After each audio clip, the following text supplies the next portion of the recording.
այս դեպքում կա ակնհայտ տուժող կողմ։ Հովհաննավանքում ապօրինի ծեսեր է մատուցում նախկին քահանա Ստեփան Ասատրյանը, պնդում է Հայաքվե նախաձեռնությունը, որն այսօր դատախազություն է տարել հանցագործության մասին հաղորդում Նիկոլ Փաշինյանի ու նրա հետ փոխկապակցված անձանց դեմ։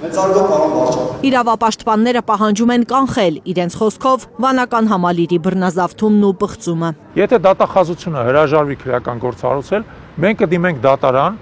Եթե դատարանը հրաժարվի քրեական գործառույցել, կհասնենք մինչև սահմանադրական դատարան։ Հայ առաքելական եկեղեցու դեմ հալածանքներ, հոգևորականների ապօրինի հետապնդումներ, Վեհարանը կաթողիկոսից ազատելու սպառնալիք ու չդադարող զրպարտություններ։ Սրանք բոլորը հանցագործություններ են ըստ իրավապաշտպանների։ Նրանց կարծիքով կաթողիկոսի հասցեին վերջին զրպարտությունը հնչել է այսօր վարչապետի շուրթերից։ Իբղծությունն այն է, որ մենք կաթողիկոսի կարգավիճակում ունենք մի մարդ, որը Աստծուն չի հավատում։ Փաշինյանն այսպես արձագանքել է Մայրաթորի վերջին հայտարարությանը, որտեղ բղծություն է որակվում կարգալույց քահանայի գործունեությունը Հովհաննավանքում։ Մենք շարունակելու ենք մեր աղոթքները Հովհաննավանքում, հետո նաև Մայրաթորում։ Հովհաննավանքում մկրտություններն ու պսակադրությունները անվավեր են, հիշեցնում են Մայրաթորում։ Կարգալույց քահանա Ստեփան Ասատրյանն ինքն էլ գիտի դա։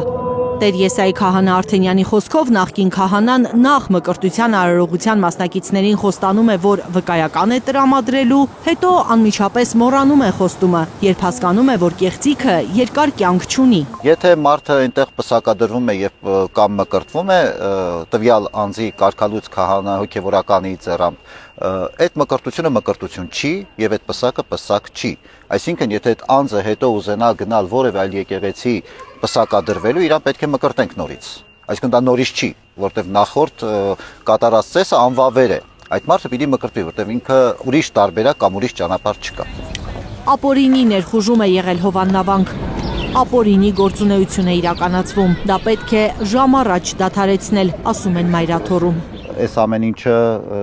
եւ ժողովրդավարության սահմաններից դուրս է, եւ օրինականությունից դուրս է, եւ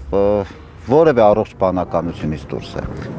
Իսկ ինչու է Հովհաննավանքը բռնազավթած պահում իշխանության հովանավորությունը վայելող կարգալույց քահանան, եթե վանական համալիրը սեփականության իրավունքով Մայրաթորին է պատկանում։ Ինչու է Չմիածինը տեր չի կանգնում իր սեփականությանը, չի միջամտում, երբ նախկին քահանան եկեղեցու դարպասների փականն է փոխում, ինքը որոշում, ով մտնի եկեղեցի, ով ոչ։ Նման իրավիճակները լուծվում են իրավական եւ օրինականության ճանապարհով միայն։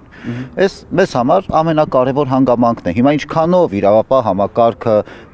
այստեղ նախաձեռնություն կդրսևորի եւ օրենքի սահմաններում իր պարտականությունները կկատարի, դա կտեսնենք։ Ամեն դեպքում այս պահին մենք ունենք այդ մտահոգությունը, որ կա այդ հապաղումը։ Մյուս ճանապարհները, որոնք հարցի լուծման են ուղղված, մեզ համար անընդունելի են այն առումով, որ կարող են, օրինակ, ասենք, գնալ ինչ-որ խմբով, Հովհաննավանք, իրենց դուրս վռնդել այնտեղից, բայց սա բախումների կարող է տանել եւ դրա համար այս առումով մենք ձեռնպահ ենք հավատքով, հույսով, որ իրավապահները իրենց գործը կատարեն։ Իրավապահ համակարգը կարծես անժամկետ արձակուրդում լինի, նկատում է փաստաբան Արա Զոհրաբյանը։ Հակաեկեղեցական արշավի ամբողջ ընթացքում հանցագործության մասին բազմաթիվ հաղորդումներ է ներկայացրել իրավապահներին, արձագանք չկա։ Մարզային ոստիկանությանն էլ ենք գրություն ներկայացրել, որևէ ռեակցիա չկա եւ պարզ է, որ իրենք փորձելու են այդ իրավական ճանապարհը խոչընդոտել։ Այս առումով ակնհայտ է, որ իրավական գործիքները պատշաճ չեն աշխատում։ Մայրաթորի փաստաբանական թիմը սպառել է իրավական բոլոր միջոցները եկեղեցու հոգևորականների խախտված իրավունքները վերականգնելու համար։ Արա Զոհրաբյանը դիմել է ոստիկաններին կարգալույց քահանայի մուտքը Հովհաննավանք կանխելու համար, հաղորդում է ներկայացրել, ըստ որի խոչընդոտվել է Հովհաննավանքում ծեսերի բնականոն ընթացքը։ Երբ որ արդարադատությունը գլուխը կախում, ինքնադատաստանը գլուխ է բարձրացնում։ Երբ որ մարդու իրավական ճանապարհը փակում ես, ինքը սկսում է ուրիշ ճանապարհ փնտրել։ Բայց այդ ճանապարհը բնականաբար եկեղեցին չի ընտրել, որովհետև դա կբերի բախումների։ Մենք գիտենք, որ իշխանությունն էլ հիմա դրան է փափագում։